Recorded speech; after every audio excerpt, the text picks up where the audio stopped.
الرحيم الحمد لله كفى والصلاة والسلام على من اصطفى أما بعد أعوذ بالله من الشيطان الرجيم بسم الله الرحمن الرحيم فاسألوا أهل الذكر إن كنتم لا تعلمون صدق الله العظيم. آج کی اس افتتاحی تقریب کے صدر محترم حضرت مولانا جنرل عارف ندوی صاحب دعوت برکاتہ، میرے استاد گرامی مرتبہ حضرت مولانا مفتی محمد آصف ندوی صاحب، میرے استاد حفظ جناب حافظ محمد یاسین صاحب ندوی، اسی کو مشتمل علماء کرام، ائمہ اعظام اور آپ تمام طالب احترام بھائیوں،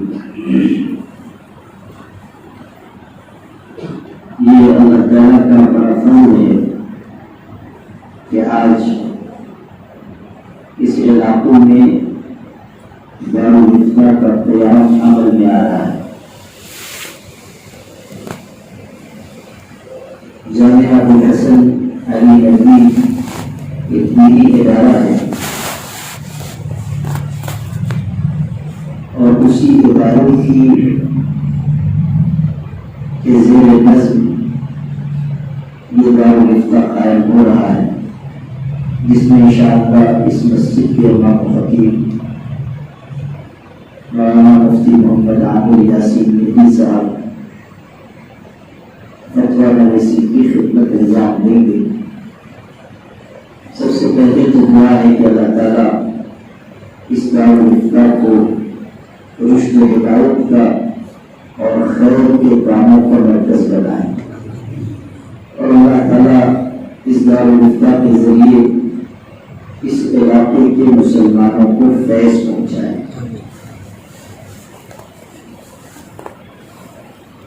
ہر مسلمان کی یہ ذمہ داری ہے کہ وہ اللہ تعالیٰ کے دین پر 100% عمل کرے، 100% کا لفظ یاد رکھیں. مسلمانوں کو اس بات کا پابند بنایا گیا ہے کہ وہ پورے دین پر عمل کرے. یا ایھا الذین آمنوا ادخلوا فی السلم کافۃ، ایمان والوں اسلام میں پورے داخل ہو جائیں. یہ مزاج اچھا مزاج نہیں ہے کہ دین کے کچھ حصے پر عمل ہو اور کچھ حصے کو چھوڑ دیا جائے. یہ تو یہودیوں کا طریقہ تھا جس کے بارے میں قرآن میں کہا گیا یا فتؤمنون ببعض الکتاب وتکفرون ببعض، تم اللہ کی کتاب کے کچھ حصے پر ایمان لاتے ہو اور کچھ کا انکار کرتے ہو. ان کا مزاج یہ تھا کہ جو چیز آسان ہو اس کو لے لو اور جو مشکل ہو اس کو چھوڑ دو. ویسے یہ صرف بنی اسرائیل کا مزاج نہیں تھا، ہم لوگوں نے بھی اس کو اپنایا ہے کہ جو آسان لگتا ہے ہم لے لیتے ہیں اور جو مشکل معلوم ہوتا ہے اس کو ہم لوگ چھوڑ دیتے ہیں. 4 وقت کی نماز ہم کو آسان معلوم ہو رہی ہے تو ہم 4 وقت کی نماز پڑھ رہے ہیں. فجر کی نماز مشکل معلوم ہوتی ہے تو ہم نے اجتماعی طریقے پر فجر کی نماز چھوڑ دی. ہم لوگوں نے بھی سوچا ہوگا کہ حضور صلی اللہ علیہ وسلم نے اکیلے 45 نمازیں معاف کروائی تھی، تو چلو پوری امت مل کے ایک نماز تو کم سے کم معاف کرا دی. فجر کی نماز کے سلسلے میں ہمارے یہاں فرق ہوتا ہے. میرے والد صاحب رحمۃ اللہ علیہ ایک بات کہتے تھے اور وہ مجھے بار بار یاد آتی. وہ تو آج سے 30-35 سال پہلے فرماتے تھے کہ اس امت کا یہ حال ہے کہ یہ رات کو ٹی وی دیکھ کر گنہگار ہو کر سوتی ہے اور صبح فجر کی نماز قضا کر کے گنہگار ہو کر اٹھتی ہے. اس امت کا سونا بھی گناہ پر ہے اور اس امت کا جاگنا بھی گناہ پر ہے. جب امت کا سونا اور جاگنا دونوں گنا پر ہو تو پھر اللہ کی رحمت اس امت کو کیسے ملے؟ یہ ان کے دور میں وہ فرماتے تھے. اس وقت تو ٹی وی تھا، یہ آل شیطانیہ موبائل شریف ایجاد نہیں ہوا تھا. اب تو لوگ موبائل میں لگے ہوئے ہیں، آدھی رات تک موبائل میں لگے ہوئے ہیں، فلمیں دیکھ رہے ہیں، ڈرامے دیکھ رہے ہیں، اللہ تعالیٰ کی نافرمانی اور معصیت پر جرأتمند ہو گئے. اور یہ خیال نہیں رہا کہ اللہ ہم کو دیکھ رہا ہے. الم یعلم بأن اللہ یرا، کیا انسان یہ نہیں جانتا کہ اللہ اس کو دیکھ رہا ہے؟ حدیث شریف میں یہ بات آئی ہے کہ بعض لوگ پہاڑوں جیسی نیکیاں لے کر اللہ کے حضور میں جائیں گے، لیکن وہ نیکیاں ان کے کام نہیں آئیں گی اور ان کو دوزخ میں ڈال دیا جائے گا. صحابہ نے پوچھا اللہ کے رسول ایسا کیوں ہوگا؟ تو حضرت نے ارشاد فرمایا اس لیے کہ ان کی حالت یہ ہوگی کہ اذا خلوا بمحارم اللہ انتهكوها، کہ نیکیاں تو ان کے پاس تھی لیکن جب وہ تنہائیوں میں جاتے تھے تو اللہ کی حرام کی ہوئی چیزوں سے باز نہیں آتے تھے. جب تنہائیوں میں ہوتے تو وہ گناہ کے کام انجام دیتے تھے جن پر اللہ تعالیٰ کا غصہ بھڑک اٹھتا ہے. یہ حدیث پاک میں ارشاد فرمائے تھے. واعظاں کی جلوہ بر محراب و منبر بھی کند، حافظ شیرازی کہتے ہیں چون بخلوت می روان آکار دیگر می کنن، کہ یہ واعظ خطیب جو محراب و منبر پر بڑے جلوے دکھا رہے ہیں، یہ جب خلوت میں جاتے ہیں تو وہی برا کام بری بات انجام دیتے ہیں.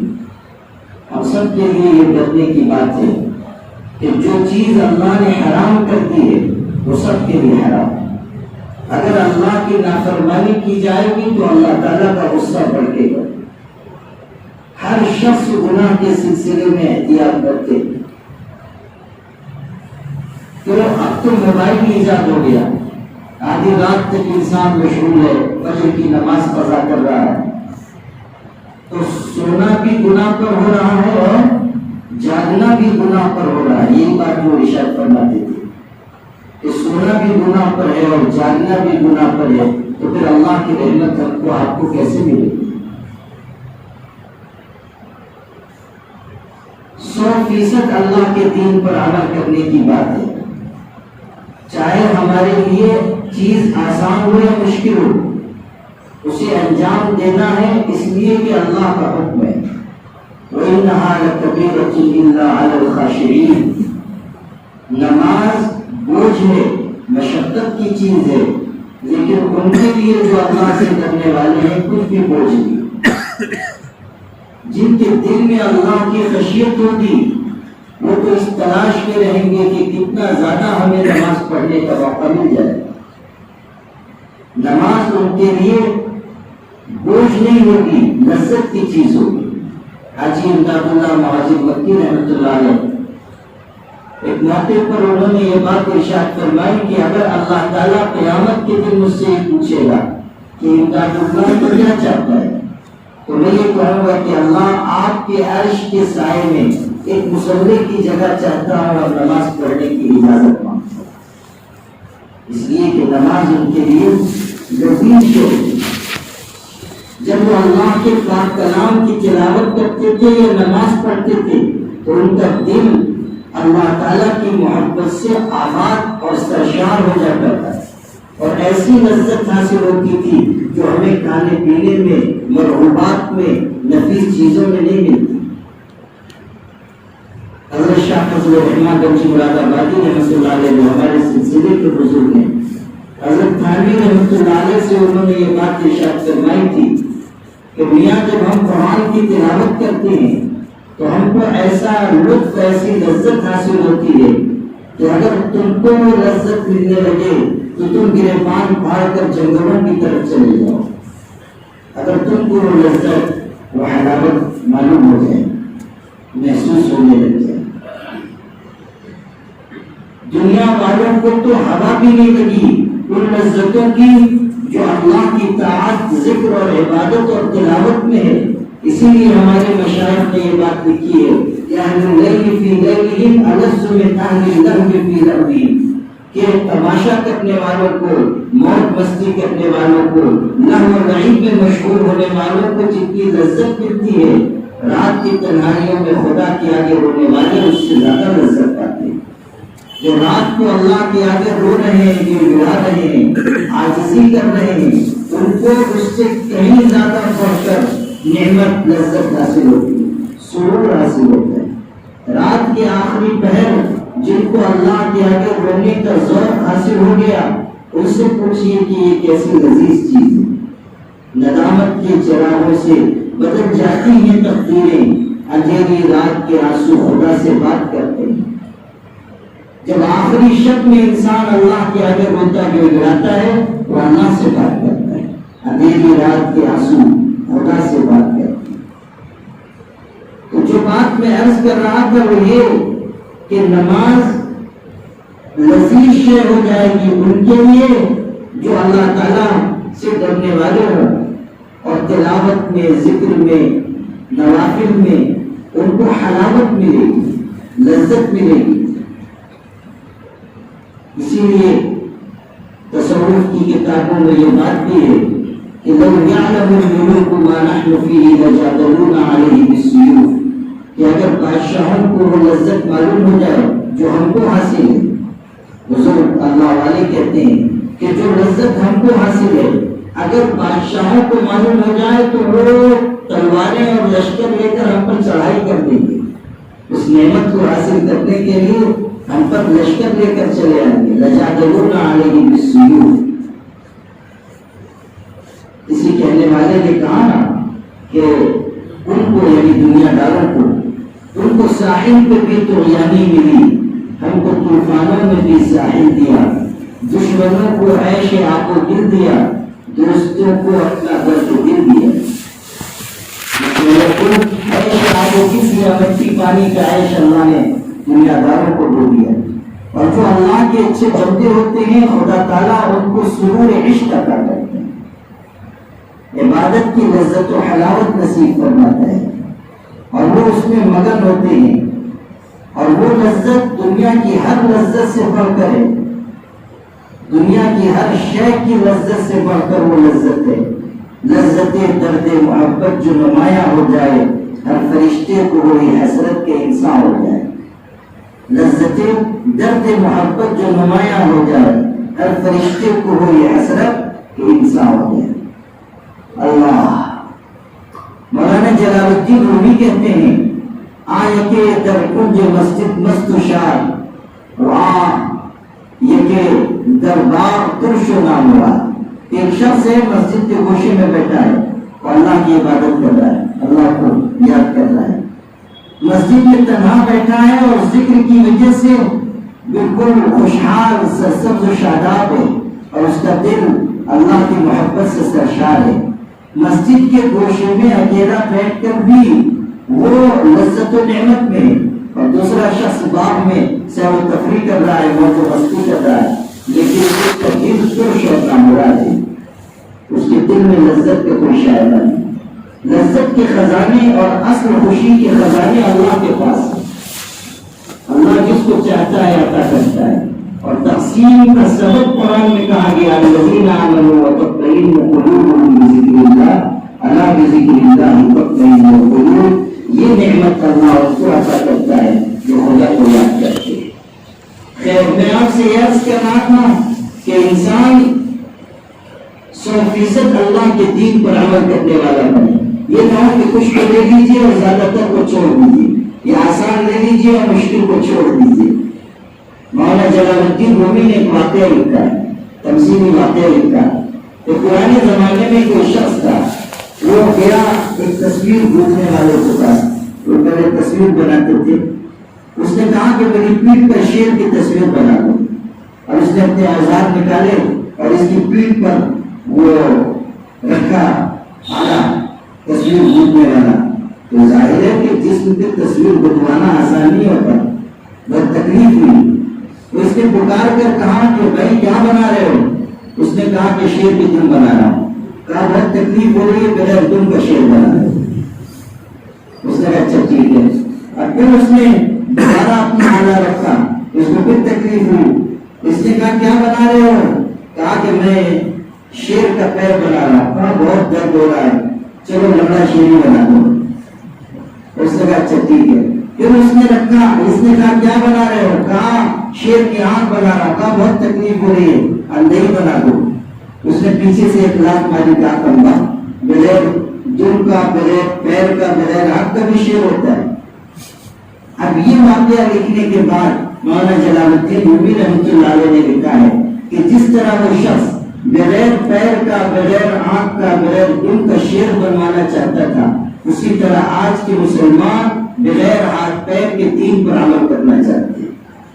اور یہ تو آج سے 700 سال پہلے کی، تقریباً ان کا زمانہ 750 سال پہلے کا ہے۔ اس زمانے کے مسلمانوں کا حال وہ بیان کر رہے ہیں کہ مسلمان یہ چاہتے ہیں کہ بغیر ہاتھ پیر والے دین پر عمل کریں۔ اب تو حالت اور ہماری بگڑ گئی، حالت ہماری اور تباہ ہو گئی۔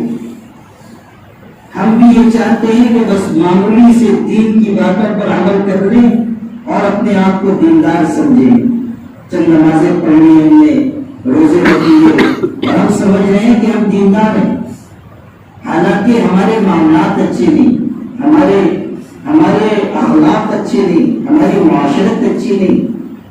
دین کے 5 شعبے ذکر کیے گئے، عقائد، عبادات، معاملات، معاشرت، اخلاق اور معاشرت، 5 شعبے۔ ان 5 شعبوں میں جتنی چیزیں ہیں ان سب پر عمل کرنا ہے، تب 100% دین پر عمل ہوگا۔ یہ مسلمان ہماری نگاہ میں اچھا مسلمان ہو سکتا ہے کہ جس نے عمامہ باندھ لیا، لمبا کرتا پہن لیا، داڑھی بھی بڑھ گئی اور تسبیح بھی ماشاءاللہ 1000 دانے والی رکھ لی اور نماز بھی پڑھنے لگا، سجدے کا نشان بھی آ گیا، لیکن حالت یہ ہے کہ اپنی بہن کا وراثت میں حصہ نہیں دیتا، اپنے بھائیوں کا وراثت میں حصہ نہیں دیتا، باپ فوت ہو گیا، اب مال پر یہ خزانے کا سانپ بن کر بیٹھا ہوا ہے۔ اچھے خاصے دینداروں کا حال ایسا سامنے آتا ہے۔ یہ ہمارے استاد حضرت مولانا مفتی آصف الدین صاحب یہاں بیٹھے ہوئے ہیں، ان سے پوچھیے، ان کو بہت تجربہ ہے، ان کے ہاں بہت سارے لوگ آتے ہیں اور یہ لوگوں کو بٹھا کے مصالحات کراتے ہیں، وراثت کا مال تقسیم کرواتے ہیں۔ پوچھیے ان سے، ایسے لوگ جو پنجوختہ نمازی ہیں وہ وراثت کا مال دینے کے لیے تیار نہیں، نماز پڑھ رہے ہیں، تلاوت کر رہے ہیں، لیکن معاملات میں گڑبڑ ہے۔ جہاں بات آتی ہے دینے کی، وہاں تو ہماری حالت ویسے ہی خراب ہو جاتی ہے۔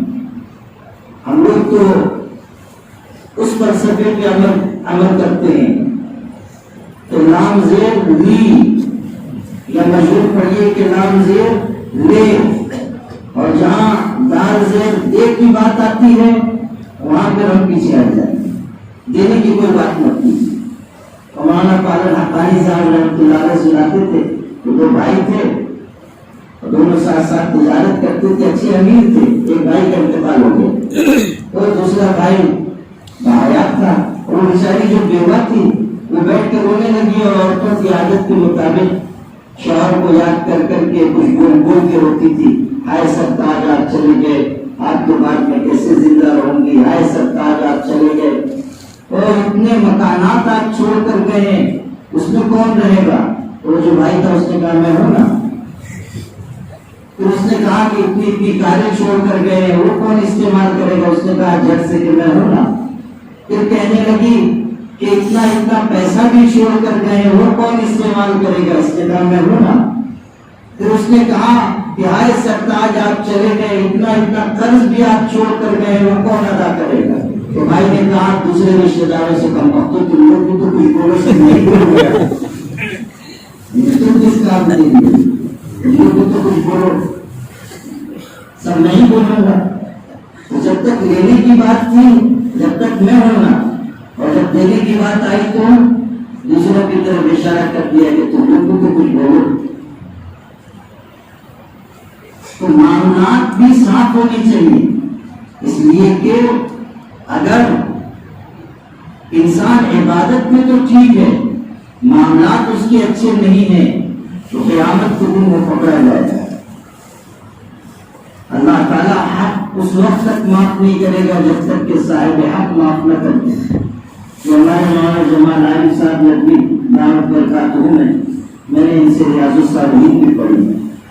ریاض الصالحین میں جہاں توبہ کا باب ہے اس میں امام نووی رحمۃ اللہ علیہ نے توبہ کی قبولیت کی شرائط لکھی.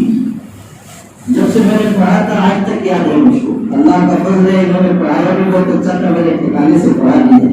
تو بہت سی باتیں مجھ کو الحمدللہ اس وقت سے یاد ہیں. بات بھی کتاب پلٹ کے دیکھنے کی ضرورت نہیں پڑی، اب تک دماغ میں محفوظ ہے. امام نووی رحمۃ اللہ علیہ نے جہاں توبہ کا باب ہے وہاں یہ بات لکھی ہے کہ اگر کوئی انسان معصیت انجام دیتا ہے، گناہ کرتا ہے اور اب توبہ کر رہا ہے تو توبہ کی قبولیت کی 3 شرطیں ہیں.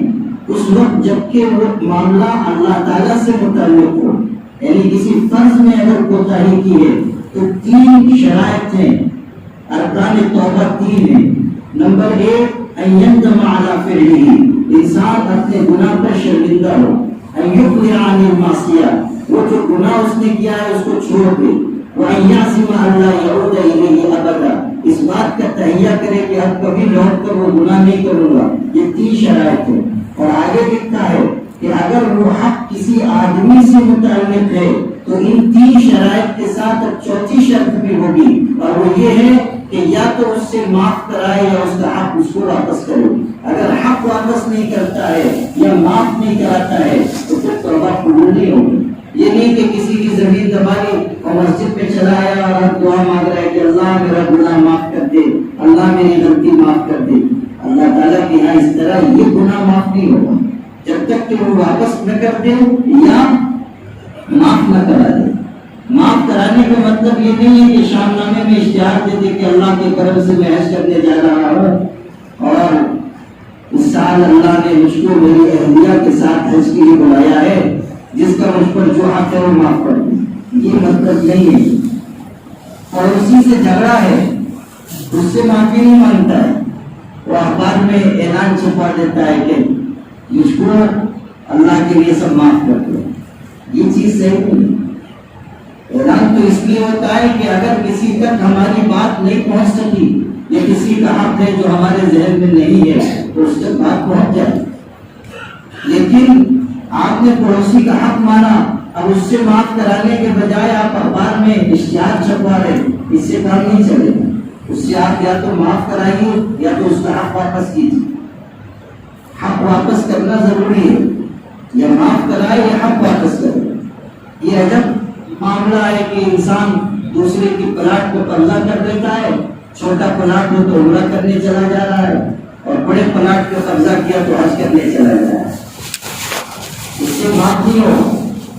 مال حرام سے اگر کوئی انسان عبادت کرتا ہے عبادت بھی نہیں قبول ہوگی. آپ پوچھو مفتیان کرام سے، حج کرنے کوئی شخص جا رہا ہے حرام مال سے، احرام باندھتا ہے اور نکلا حج کے لیے اور کہتا ہے لبیک اللہم لبیک. حدیث میں ہے کہ اللہ کا فرشتہ جواب دیتا ہے لا لبیک ولا سعدیک وحجک مردود علیک. تیری لبیک قبول نہیں ہے اور تیرے لیے کوئی خوش بختی نہیں ہے اور تیرا حج تیرے منہ پر مار دیا. مال حرام اگر انسان استعمال کر رہا ہے 40 دن کی عبادت اللہ تعالیٰ مقبول نہیں فرمائے گا، دعا نہیں قبول فرمائے گا. دعا کے سلسلے میں بھی کہا گیا دعا مقبول نہیں ہوگی. حضرت موسیٰ علیہ السلام کے واقعات میں تشریف لے جا رہے تھے، دیکھا ایک شخص ہے وہ دعا مانگ رہا ہے اور رو رہا ہے. حضرت موسیٰ علیہ السلام نے دیکھا اس طرح وہ روتا تھا کہ ان کو ترس آ گئی. انہوں نے کہا اللہ سے التجا کی کہ اللہ یہ شخص بہت ضرورت مند معلوم ہوتا ہے اور پریشان حال ہے تب تو اتنا رو رہا ہے، آپ اس پر رحم کر دیجیے اور جو پریشانی ہو دور کر دیجیے. میری سفارش اس کے حق میں قبول کر لیجیے. اللہ تعالیٰ کی طرف سے جواب آیا کہ موسیٰ اگر روتے روتے اس کے آنسو ختم ہو جائے، خون کے آنسو رونے لگ جائے اور دعا مانگتے مانگتے بال سے زیادہ باریک ہو جائے، تب بھی ہماری عزت کی قسم ہم اس کی دعا قبول نہیں کریں گے، اس لیے کہ یہ حرام مال کھاتے ہیں، حرام مال کھاتے ہیں۔ معاملات صاف ہونا بہت ضروری ہے۔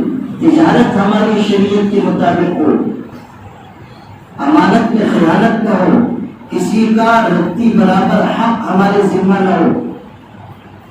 ہمارے بزرگ تھے حافظ محمد یوسف صاحب رحمۃ اللہ علیہ، قریب میں انتقال ہوئے، ہمارے حافظ یاسین صاحب کا جہاں مکان ہے وہی قریب میں ان کا بھی گھر ہے۔ تو حضرت مولانا زکریا صاحب رحمۃ اللہ علیہ کے فیض یافتہ کے اور حضرت مولانا طلحہ صاحب کے خلیفہ تھے، پرائمری اسکول میں ٹیچر تھے، ماج ملت سے حفظ کیا تھا اور اللہ نے ان کو بڑے اونچے روحانی مقام سے نوازا تھا۔ اور ان کے تو بڑے عجیب و غریب واقعات ہیں، سناؤں گا تو بہت تفصیل ہوگی۔ صرف ایک بات جو ان کی ابھی یاد آئی مجھ کو وہ سنانی تھی۔ مجھ سے انہوں نے اتنی مرتبہ کہا کہ مجھے یاد بھی نہیں ہے، یعنی شمار کرنے کی حد سے باہر اتنی مرتبہ کہا۔ فرماتے تھے، یہ بات آپ کو سنانی تھی، فرماتے تھے کہ الحمدللہ میں نے اس طرح زندگی گزاری اور حق والوں کا حق اس طرح ادا کیا کہ مجھ پر کاغذ کے پرزے کے برابر بھی کسی کا حق نہیں، میرے ذہن پر کوئی بوجھ نہیں۔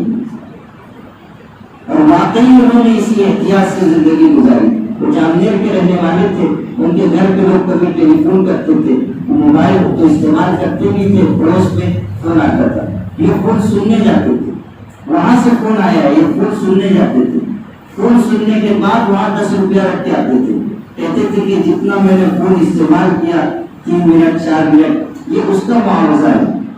حالانکہ ادھر سے فون آتا تھا، ان کا تو پیسہ لگتا نہیں تھا، لیکن وہ یہ کہتے تھے کہ جو میں نے فون استعمال کیا ہے یہ اس کا معاوضہ ہے۔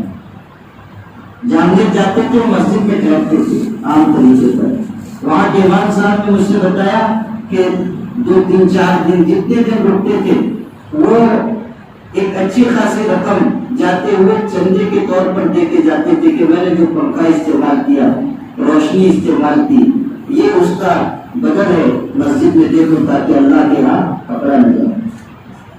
احتیاط تھی، اور تو بہت ان کے احتیاط کے قصے، اور خدا کو یاد کرنے والا ایسا شخص کیا ہوا ہوتا ہے۔ میں نے زندگی میں انگلیوں پر گنے جانے کے لائق تعداد میں ایسے لوگوں کو دیکھا ہے، اور جس شدت احتیاط اور غایت تقویٰ کے مقام پر میں نے ان کو دیکھا ہے، میں اللہ کے گھر میں بیٹھ کے کہہ سکتا ہوں کہ کسی دوسرے کو نہیں۔ ایسے شخص غایت احتیاط، بہت احتیاط تھی، اللہ اور ذکر اللہ کی یاد۔ ایک دفعہ ہم لوگ سفر میں گئے اور بڑا لحاظ خیال فرماتے تھے اور بڑی محبت کا تعلق تھا، ہمارے حافظ یاسین صاحب بہت اچھی طرح جانتے ہیں، بہت اکرام کرتے ہیں، اور مجھ کو بہت شفقت نشاور کرتے تھے، اور ان کی دعائیں آج بھی مجھ کو محسوس ہوتا ہے کہ سب کے سایہ پیدا نہیں کیا کیا دعا دیتی تھی۔ ایک دفعہ ہم لوگ سفر میں گئے، کئی دفعہ الحمدللہ ان کے ساتھ سفر ہوا، ہم لوگ ذکر کی ترویج و اشاعت کے لیے وہاں جاتے تھے اور ملاقات لوگوں سے کرتے تھے، جلسوں میں جاتے تھے، کبھی مجلسوں میں، جلسوں میں تو شرکت تو ان کا معمول نہیں تھا، مجلسوں میں جاتے تھے۔ تو ایک دفعہ سفر میں موقع ہوا کہ ایک ہی کمرے میں ہم دونوں سوئے، اور ایک ہی بستر تھا، اور میں نے کہا کہ حضرت آپ اس کو لے جائیں، انہوں نے نہیں، میں نیچے سونے کا آدمی نیچے سو، میں نے بہت اصرار کیا لیکن انہوں نے اس کو تسلیم نہیں کیا۔ تو میں نے کہا کہ میں بھی آپ کو، آپ نیچے سوؤں گے تو میں اوپر نہیں سو سکتا، اس کو کچھ لکھنے پڑھنے کا کام ہے، میں مطالعہ کر لیتا ہوں، کچھ لکھنا ہے لکھ لیتا ہوں۔ انہوں نے کہا جیسی آپ کی خواہش ہو، لیکن میں تو نیچے سو گیا۔ اس کے بعد وہ دیکھے اور سو گئے۔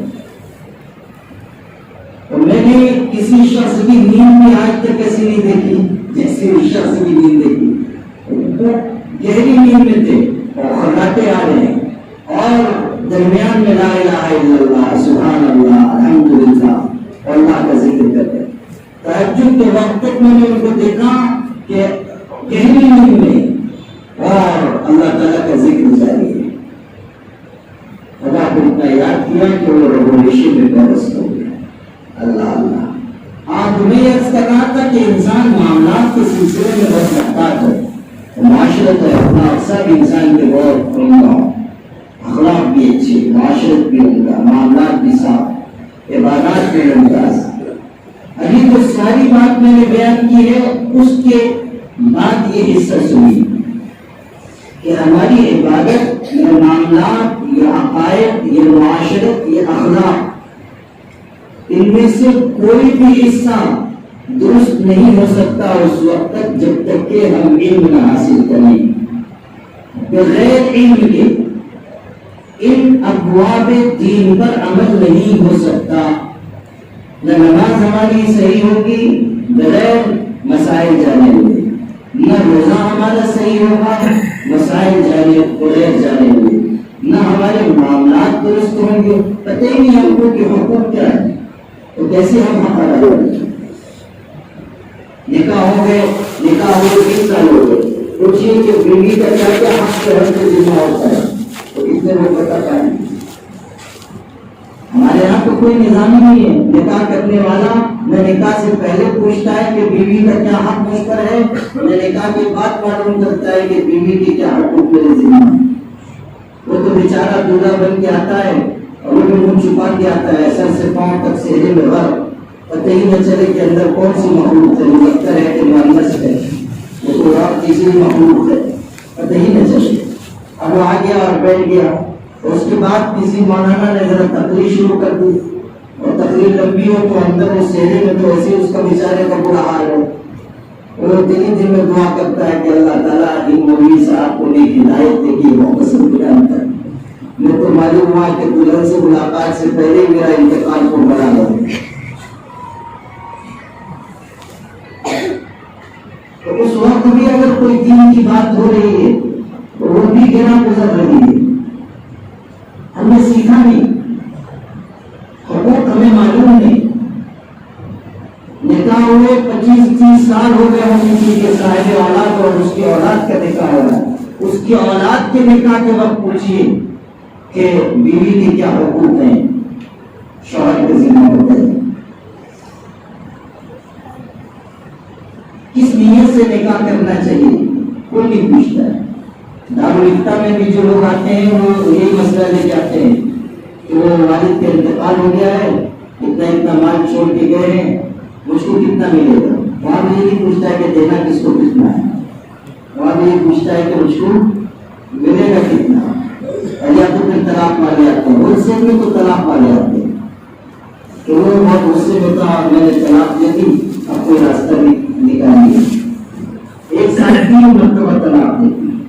بعض تو ستم ظلیم ویسے ہیں کہ آگے کہتے ہیں کہ حضرت طلاق تو دی مگر تمہیں سے نہیں دی، کتنے سے دی تھی، پڑھی کہ نہیں پڑھی.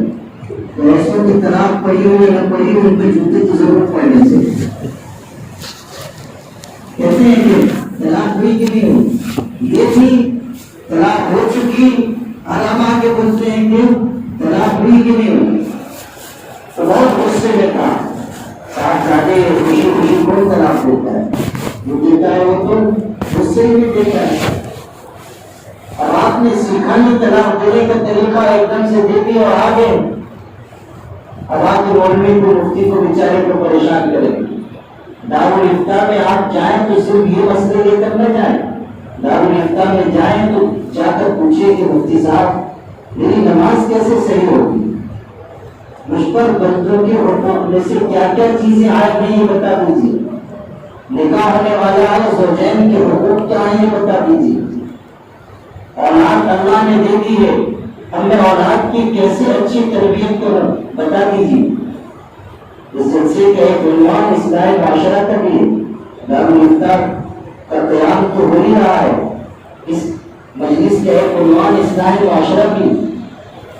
آپ دیکھیے کہ آج ہمارے معاشرے میں اولاد کی تربیت نہ ہونے کی وجہ سے کتنا نقصان ہو رہا ہے. اولاد کس رخ پر جا رہی ہے. چھوٹے چھوٹے بچے ہمارے نشے کے عادی ہو رہے ہیں.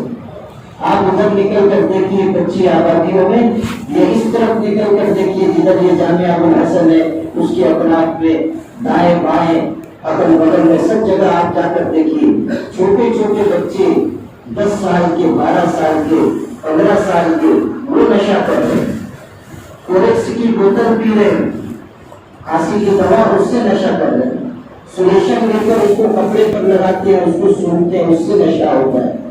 خودکشی کتنی بڑھتی جا رہی ہے، قتل کتنا بڑھتا جا رہا ہے۔ کبھی اپنے شہر میں اتنے قتل کی وارداتیں نہیں ہوتی تھی جتنی اب سننے کو مل رہی ہے، خودکشی اتنی نہیں ہوتی تھی۔ پچھلے ایک ہفتے میں 5-6 واقعات خودکشی کے ہو چکے ہیں، جوان بچے بچیاں وہ خودکشی کر کے مر جا رہے ہیں۔ یہ ہمارے معاشرے کی صورتحال ہے۔ قتل کتنا سنگین گناہ ہے۔ حضور صلی اللہ علیہ وسلم نے ارشاد فرمایا، جس شخص نے کسی مسلمان کو، قاتل کو ایک جملہ، آدھا جملہ کہہ کر اس کی مدد کی، قتل نہیں کیا، قتل میں شریک بھی نہیں ہے، صرف آدھا یا ایک جملہ کہہ کر قاتل کی مدد کی، حضور فرما رہے ہیں لقی اللہ یوم القیامت مکتوب بین عینیہ آئس من رحمت اللہ، کہ یہ شخص قاتل کی مدد کرنے والا، اپنی زبان سے مدد کرنے والا، یہ قیامت کے دن اللہ سے اس حالت میں ملاقات کرے گا کہ اس کی دونوں آنکھوں کے درمیان لکھا ہوگا کہ یہ اللہ کی رحمت سے مایوس انسان ہے، آئس من رحمت اللہ، خدا کی رحمت سے محروم اور مایوس ہے۔ نشے پر کتنی وعیدیں آئی ہیں، نشہ کرنے والے کے لیے کیسی سخت باتیں۔ صرف شراب کا نشہ نہیں ہے، ایسا نہیں ہے کہ صرف شراب کا نشہ ہے، باقی اور نشے نہیں ہیں۔ علماء نے اس کی صراحت کی ہے کہ جو ایسی چیزیں ہیں جو انسان کی عقل و خرد کو معروف کر دیتی ہیں، سب شراب کے حکم میں، مسکرات، مخدرات، یہ سب شراب کے حکم میں، جو وعیدیں اس کی ہیں وہی اس کی ہیں۔ حضور صلی اللہ علیہ وسلم نے یہ بات ارشاد فرمائی کہ جو مدمن الخمر ہے، جو ہمیشہ شراب پیتا ہے، وہ قیامت کے دن اللہ سے اس حالت میں ملے گا جیسے بت پرست ملتا ہے۔ بت پرست انسان، بتوں کی پوجا کرنے والا، اس طرح یہ ملاقات کرے گا۔ حضور صلی اللہ علیہ وسلم نے یہ بات بھی ارشاد فرمائی کہ اللہ کی لعنت ہے شراب پینے والے پر، شراب بیچنے والے پر، شراب خریدنے والے پر، شراب نچوڑنے والے پر، شراب پلانے والے پر، شراب کے معاملے میں شرکت کرنے والے پر، سب پر لعنت کی بات ارشاد کرنا ہے۔ اور لعنت کا مطلب ہے اللعنت والبعد عن الرحمہ، رحمت سے دور ہو جانا۔ لعنت کا مفہوم یہ ہے اللہ کی رحمت سے دور ہو جانا۔ ہماری آل و اولاد کس راستے پر جا رہی ہے، کبھی ہم نے غور کیا؟ کتنی خرابیاں اولاد کی تربیت میں کمی کی وجہ سے سامنے آ رہی ہیں۔ نگاہ ہماری نہیں، نگرانی نہیں، یہاں تک کہ اب تو یہ نوبت ہے کئی سالوں سے کہ ہماری بچیاں بے حیائی کی راہ پر آگے بڑھتے بڑھتے اب مرتد ہو رہی ہیں، غیر مسلموں کے ساتھ شادی کر رہی ہیں۔ پچھلے 4-5 سالوں سے میں اس طرف متوجہ کر رہا ہوں، مضمون لکھا میں نے، تقریریں کی، اور اس وقت بعض لوگوں نے یہ کہا کہ شاید آپ اس معاملے میں زیادہ حساس ہو گئے، اتنے واقعات نہیں ہو رہے جتنے آپ نے لکھے ہیں یا جتنے آپ بیان کر رہے ہیں۔ لیکن اب جب سارے معاملات تشت اسباب ہو چکے ہیں تو وہی لوگ کہہ رہے ہیں کہ واقعات اس سے کہیں زیادہ ہیں جتنے بیان کیے جا رہے تھے یا لکھے جا رہے تھے۔ بھوپال میں گیا، وہاں مسلمان عورتوں نے جو اصلاح معاشرہ کا کام کر رہی ہیں، بتایا کہ ہمارے یہاں فلاں محلہ ہے، مسلم آبادی زیادہ ہے، بہت بڑا محلہ ہے، وہاں سے ایک سال میں 100 سے زیادہ مسلمان عورتیں، لڑکیاں نے، عورتیں شادی شدہ اولاد والیاں، وہ اپنے بچوں کو اور اپنے شوہروں کو چھوڑ کر چلی، غیر مسلموں کے ساتھ چلی، اپنے شوہروں کو چھوڑ کر چلی۔ آپ غور کیجیے کہ صورتحال کتنی بگڑ گئی۔ میں گجرات گیا، احمد آباد میں کالجز بہت زیادہ ہیں، مخلوط نظام تعلیم ہے. وہاں کے علماء نے بتایا کوئی ہفتہ یہاں اس طرح کے واقعات سے خالی نہیں گزرتا.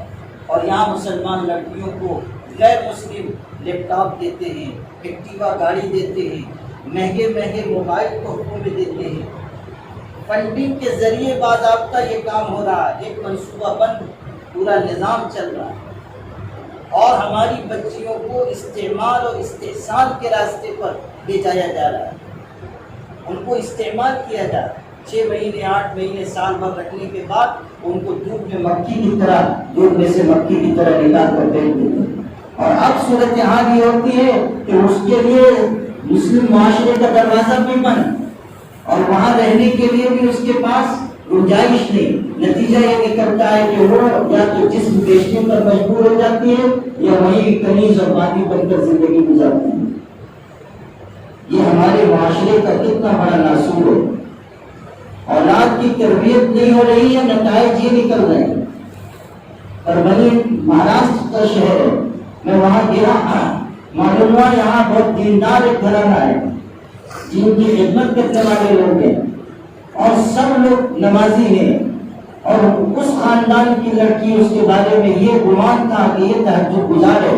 لوگ کہتے تھے کہ یہ بڑی نمازی پابند شریعت ہے. کچھ ایسے واقعات ہوئے ہوں گے کہ لوگوں کو شبہ ہوا. وہاں پوری جماعت کام کر رہی ہے، ان لوگوں نے پیچھا کیا. ایک دن وہ نکلی تو پیچھا کیا گیا.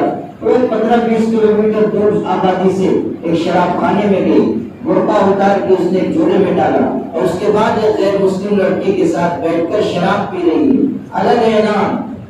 اب ان لوگوں نے جب رنگے ہاتھوں پکڑا، ان لوگوں نے خود جو اس واقعے میں شریک تھے، جو جا کر جنہوں نے پکڑا تھا، انہوں نے یہ کہا کہ اس لڑکی کے والد اتنے شریف اور اتنے نمازی اور اتنے دیندار کہ جب ہم اس لڑکی کو لے کر آ رہے تھے تو ہم کو یہ خیال ہوا کہ ہم اگر اس کے والد کو جا کر یہ بات بتائیں گے تو کہیں ایسا نہ ہو کہ صدمے کی شدت کی وجہ سے ان کو ہارٹ اٹیک ہو جائے، دل کا دورہ نہ پڑ جائے کہ ہم نے آپ کی بیٹی کو ایسی حالت میں پکڑا ہے. یہ ہمارے سماج میں ہو رہا ہے. اور تو کتنے واقعات ہیں، وقت بہت مختصر ہے، میں آپ سے وہ ذکر نہیں کرنا چاہتا، صرف اس پر توجہ دلانا چاہتا ہوں کہ اولاد کی تربیت کی کمی ہمیں کہاں پہنچا رہی ہے، ہمارے معاشرے کو کس سمت میں لے جا رہی ہے. ہم غور کرنے کے لیے تیار نہیں کہ ہماری اولاد نیک بن رہی ہے یا فاسق و فاجر بن رہی ہے. ہماری تمنا یہ نہیں کہ ہماری اولاد دین کا علم حاصل کرے اور شریف اور متقی اور پرہیزگار بنے. یاد رکھنا، جو لوگ دنیا میں نامور ہوئے یا جنہوں نے امت کو کچھ دیا، ان کے والدین نے غیر معمولی محنت کی، یا دونوں نے یا پھر ماں نے اپنی اولاد کی تربیت کا اہتمام کر کے ایک ترشایا ہیرا امت کو عطا کیا. فروخ نامی ایک مجاہد تھے، مدینہ منورہ میں رہتے تھے، شادی ہوئی. کیسے ارمان تمنائیں انسان کے دل میں ہوتی ہیں، لیکن جو اللہ سے محبت کرنے والے ہوتے ہیں. ابھی کچھ وقت گزرا تھا شادی کے بعد تو وہ نکلے پھر اللہ کے راستے میں جہاد کے لیے، اس حالت میں کہ بیوی امید سے 30,000 اشرفیاں اپنی بیوی کو دی کہ اس کو حفاظت سے رکھو. خرچ کے لیے کچھ رقم دی، کہنے لگے کہ میں جا رہا ہوں، کچھ مدت کے بعد آؤں گا. یہ تو دے کر چلے گئے، ایک کے بعد ایک جہاد کرتے رہے، یہاں تک کہ 30 سال گزر گئے. 30 سال کے بعد وہ واپس گھر لوٹے. مدینہ منورہ کا نقشہ بدل چکا تھا. رات کے وقت گھر تلاش کرتے ہوئے پہنچے. گھر میں گھس رہے تھے کہ لوگوں نے روکا، یہ کہاں تم چلے آئے ہو، اجنبی سمجھ کر. وہ کہنے لگے میرا مکان ہے. تو میں ہونے لگی. اوپر سے خاتون نے دیکھا تو پہچان گئی کہ میرے شوہر ہیں. وہ تو سمجھ رہی تھی کہ یہ اللہ کو پیارے ہو چکے ہیں، شہید ہو چکے ہیں. لیکن زندہ دیکھ کر خوش ہوئی. وہ آئے، ملاقات ہوئی، رات بھر بیٹھ کر دونوں نے گفتگو کی. 30 سال کے بعد لوٹ کر آئے تھے. بیوی سے پوچھا ہمارے ہاں اولاد ہوئی؟ انہوں نے کہا کہ ہاں بیٹا پیدا ہوا اور میں نے اس کا نام ربیعۃ الرائے رکھا ہے اور آپ کی ملاقات ہو جائے گی. پھر انہوں نے پوچھا بات میں کہ میں 30,000 اشرفی دے کر گیا تھا اور میں کچھ مال لے کر آیا ہوں، اس میں ہم لوگ اس کو ملا دیں گے، اچھا مکان بنوائیں گے۔ کہاں ہے وہ اشرفیاں؟ تو بیوی نے کہا کہ آپ تسلی رکھیے، صبح فجر کی اذان ہوئی، گئے مسجد نبوی میں نماز پڑھنے کے لیے، نماز ادا کی۔ اس کے بعد چاہتے تھے کہ جب لوٹ آئیں، اتنے میں دیکھا کہ مسجد نبوی میں ایک حلقہ اور بڑا درس کا لگا ہوا ہے، اور ایک مسند بچھی ہوئی ہے، اور ایک شیخ اس پر آ کر بیٹھے، اور بہت ہی باادب لوگ ان کے سامنے بیٹھ گئے، اور بڑے بڑے علماء اور سفید داڑھی والے لوگ ان کے سامنے دوزانوں بیٹھے ہوئے ہیں۔ پھر انہوں نے پڑھانا شروع کیا، درس شروع ہوا، ایسے میٹھے بول تھے کہ ان کے قدم رک گئے، یہ بیٹھ گئے، حلقہ بہت بڑا تھا، پیچھے کہیں بیٹھے اور سنتے رہے، دل پر بہت اثر ہوا، ایسا بہترین درس انہوں نے دیا۔ پھر جب درس ختم ہوا تو اٹھے تو لوگوں نے ان کے جوتے اٹھائے اور سب باادب ان کے پیچھے چل رہے ہیں، جس طرح استاذ کے پیچھے پیچھے شاگرد چلتے ہیں۔ یہ دیکھ کر ان پر بڑا تاثر ہوا، اپنے قریب کے شخص سے پوچھا یہ کون عالم ہے؟ اتنا بڑا عالم میں نے نہیں دیکھا، اور اتنا بہترین درس آج تک میں نے نہیں سنا، کون عالم ہے؟ وہ حیران ہو کر اس نے پوچھا کیا آپ مدینے کے نہیں ہیں؟ انہوں نے کہا نہیں، میں مدینے ہی کا ہوں۔ کہا پھر آپ ان کو جانتے کیسے نہیں ہیں؟ ان کو تو مدینے کا بچہ بچہ جانتا ہے، یہ تو مدینے کے امام ہیں، اگرچہ کہ ان کی عمر کم ہے لیکن اللہ نے ان کو علم اور فضل و کمال کے بہت اونچے مقام سے نوازا ہے، اور بڑے بڑے علماء ان کے حلقہ درس میں بیٹھتے ہیں، اور ان کے سامنے بیٹھ کر پڑھنا اپنے لیے باعث سعادت سمجھتے ہیں، اور علم کے علاوہ ان کے اندر بہترین اخلاق ہیں، بہترین کردار کے انسان ہیں، پورے مدینے میں اور مدینے کے اطراف میں ان کی بہت عزت و شہرت ہے۔ کہا کہ اچھا نام کیا ہے یہ تو بتا دو۔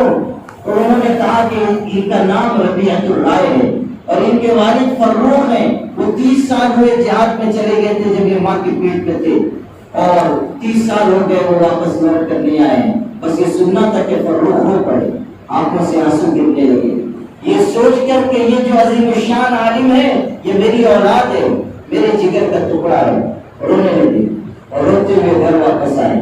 اہلیہ نے دیکھا تو پوچھا کیا حادثہ ہو گیا کہ آپ رو رہے ہیں؟ انہوں نے کہا کہ نہیں، میں نے آج مسجد نبوی میں اپنے بیٹے کی جو شان و شوکت دیکھی اور جو ان کا علمی مقام دیکھا، اس کی وجہ سے خوشی کے آنسو بہ رہے ہیں، اور اللہ نے میری اولاد کو یہ اونچا مقام دیا، اس پر مجھ کو رونا آ رہا ہے۔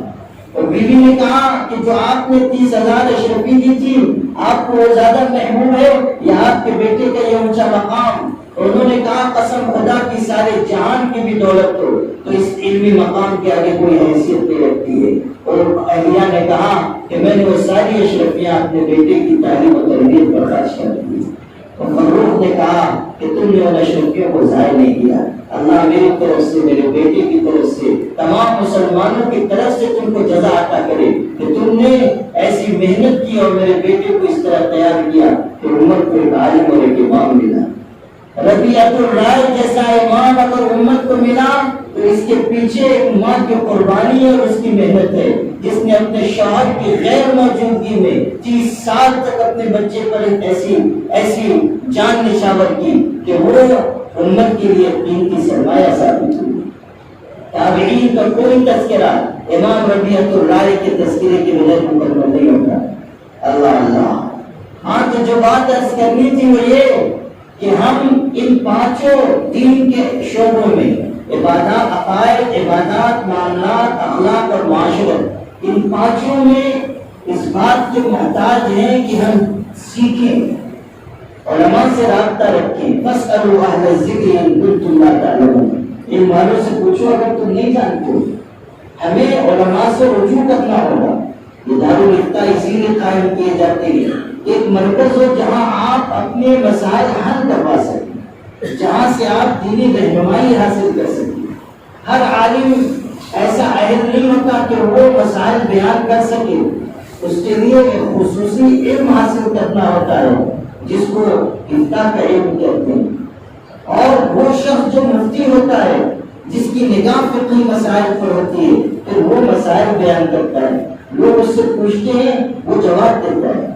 ہماری ذمہ داری ہے کہ اگر دارالفتہ ہمارے علاقے میں قائم ہو رہا ہے ہم اس کو غنیمت جانیں۔ مسلمانوں کی اور ضرورتوں کے علاوہ یہ بھی ایک بہت بڑی دینی ضرورت ہے اور دارالفتہ کا قیام ایک بہت بڑی دینی ضرورت کی تکمیل ہے. آپ کو خوش ہونا چاہیے کہ آپ کے علاقے میں آج یہ نظام بھی شروع ہوگا اور جامعہ ابوالحسن علی ندوی کے محتمم اور وہاں کے ارکان اور اساتذہ کرام کا آپ کو شکر گزار ہونا چاہیے کہ انہوں نے اس ضرورت کو محسوس کر کے یہاں یہ انتظام کیا. اور آپ کی مسجد میں ایسا امام خطیب ہے جو ایک فتویٰ نویسی کی خدمت بھی انجام دے سکتا ہے. ماشاء اللہ مفتی محمد عامر صاحب کو اللہ نے سمجھ بھی دی ہے، شعور بھی دیا ہے اور علم سے بھی نوازا ہے اور وہ مسائل سمجھانے کی اہلیت رکھتے ہیں. تو آپ کے قریب میں ایک جگہ ہو جائے گی جہاں سے آپ اپنی دینی ضرورتوں کی تکمیل کر سکیں، مسائل معلوم کر سکیں. اس لیے آج دارالفتہ کے افتتاح کے موقع پر اس احساس کو اپنے دل میں اجاگر کیجیے کہ ہم سب کو دین سیکھنا ہے اور 100% دین پر انشاءاللہ عمل کرنا ہے. نیت کرتے ہیں انشاءاللہ.